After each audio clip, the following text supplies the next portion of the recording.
This video is designed for families in the Prairie Hills School District where students in grades K to 12 are participating in a one-to-one iPad program. Thank you for taking time to review the video so that you can fully understand the details of the program. The iPad program was begun to address several goals in the district. The first is to provide teachers with tools and opportunities to properly teach new standards that are more tech-rich than ever. The Kansas College and Career Readiness Standards for Language Arts, for example, include reference to digital writing and digital research. To be able to teach those types of standards, teachers need their students to have access to tools that support them. Even the very definition of what it means to be literate is changing. To be literate is to be able to consume and create in the media common to one's culture. Today's media no longer just includes print. So it is no longer enough to be able to read and write text to be considered literate. Today's literate students should still be able to read and write traditional print, but they also need to be able to watch and listen critically to audio and video and to create products of those same types of media. Devices such as iPads make recording audio and video a breeze for even our youngest students and enable us to prepare our students to be literate in all these types of media. We also know that employers and colleges are also interested in more than just content that students leave us with. We know they want students with such employability skills as being able to collaborate with colleagues, work creatively, communicate clearly in many different formats, and to be a critical thinker about their responsibilities at work and school. And many colleges and employers today want those skills to transfer over to the digital world as well. Having devices in the hands of students gives teachers new opportunity to help prepare their classes for these types of 21st century employability expectations.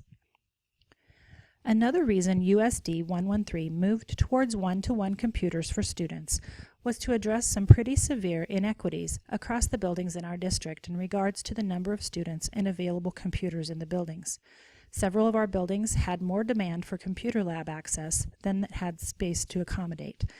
By putting these devices in the hands of the students and available at the teacher's convenience, it helped greatly to address this inequity.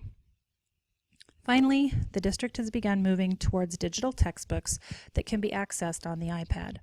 In the long run, there is hopes that this may even save the district money over traditional textbook adoptions.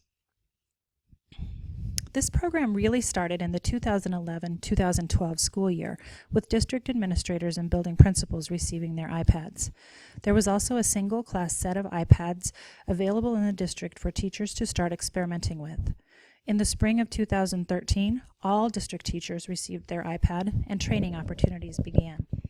Pilot programs with small groups of students started in the spring semester of 2014 to fine-tune the details of the program, and the kindergarten to 12th grade deployment started in the fall of 2014. All changes to the program for this coming school year are behind the scenes, with no major policy changes that will affect families. There are a few differences by grade level to what a student experiences in this program. Only students in grades 6 and higher are allowed to take their iPads home. There is a yearly $40 fee that is charged to families of students in those grades. Please plan to pay that fee during your enrollment so your student can take their iPad home as soon as they are issued.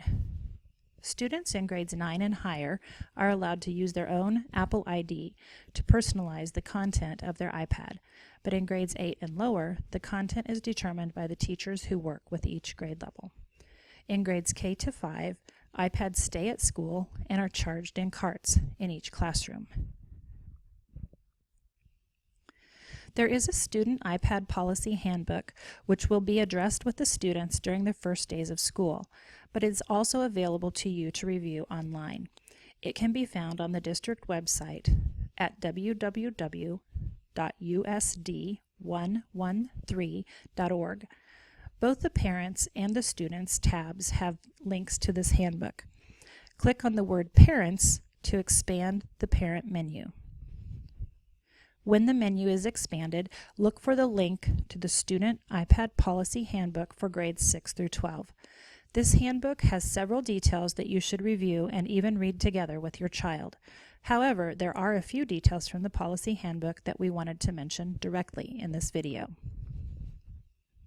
The first is a reminder of the $40 fee your child will be expected to pay yearly. Also important to note is that the iPad will come in a very protective case. Do not plan to purchase a different case. The policy also outlines that the district-owned devices are filtered even when they are used off-site. So anytime students access the internet on their iPad, even if they are at home, it will be going through our filter. However, no web filter is perfect, so we do still recommend that you supervise your child when they use the internet on their iPad. Another important point outlined in the handbook explains the damage policy. Families are expected to pay the first $50 for any repair costs if the damage was accidental.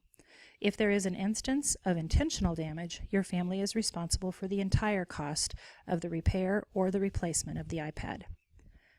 The other fee that may be charged to your student in this program is a $5 fee to have their iPad returned to them if they leave it somewhere in school and it is turned in to the office.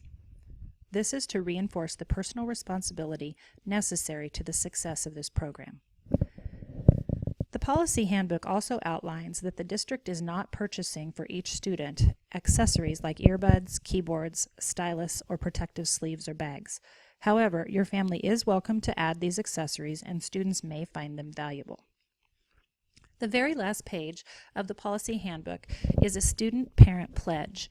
Please plan to review it with your child as you will both need to sign it before an iPad can be issued to your child. The details from the pledge include taking care of the iPad, not loaning the iPad, keeping it charged, leaving it in its case, not marking or destroying any part of the iPad, and returning all parts of the iPad, including cords and chargers, in good condition. There is also an acknowledgement that the student will use all the functions of the iPad, like its camera and the recording tools, only in appropriate ways. Please remind your student when you review this pledge with them that the iPad is being issued as an educational tool and should be used for educational purposes. The last 3 slides in this presentation will outline the schools, the parents, and the students' responsibilities as we see them in this program. You'll notice that on each slide, the first bullet has the same theme: digital citizenship.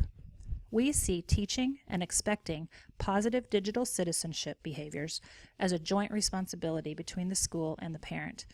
Teachers may do lessons with your child about protecting their privacy online, treating others kindly in online platforms, respecting digital property of others, and even recognizing and analyzing marketing when online.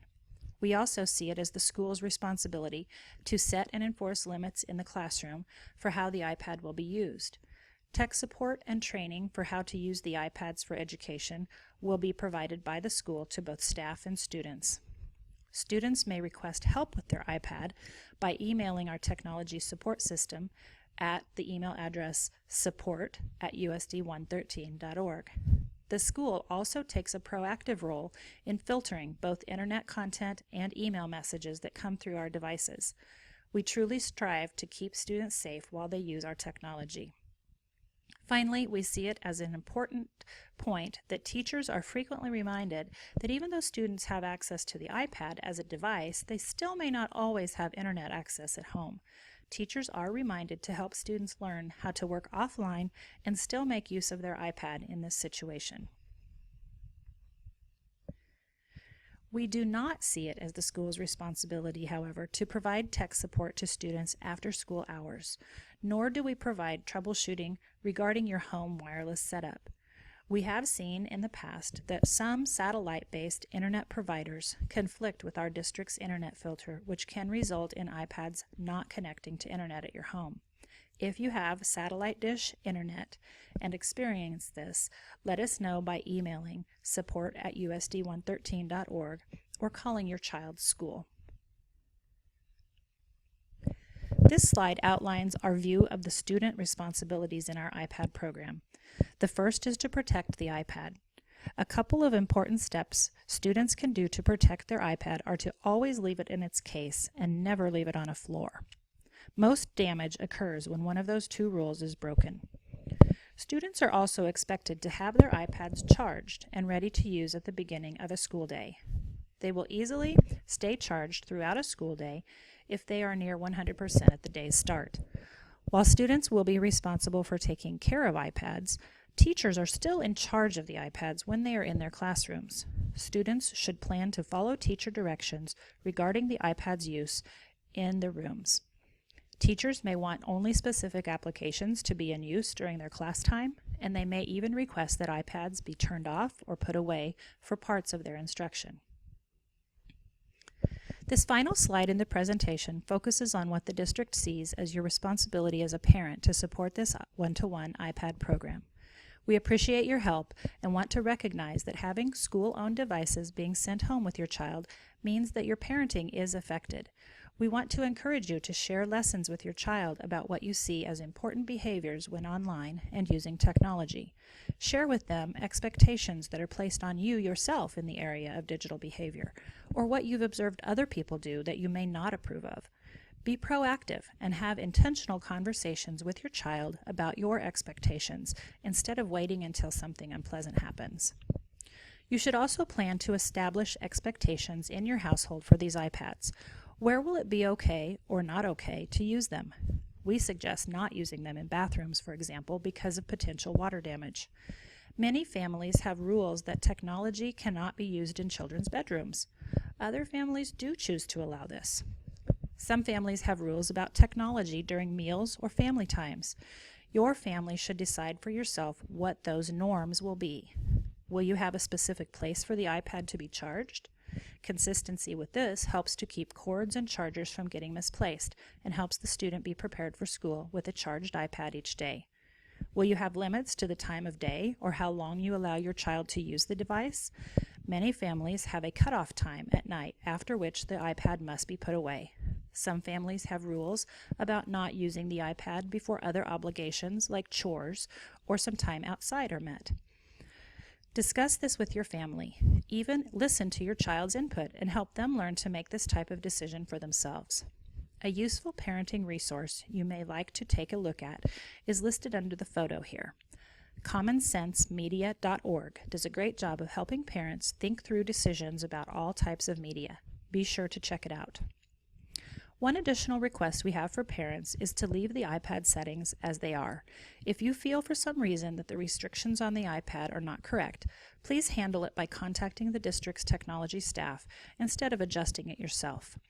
You can also use the support ticket system we mentioned earlier, support@usd113.org. Thank you so much for taking time to view this video. We hope that keeping parents informed will help ensure successful educational growth as a result of our iPad program.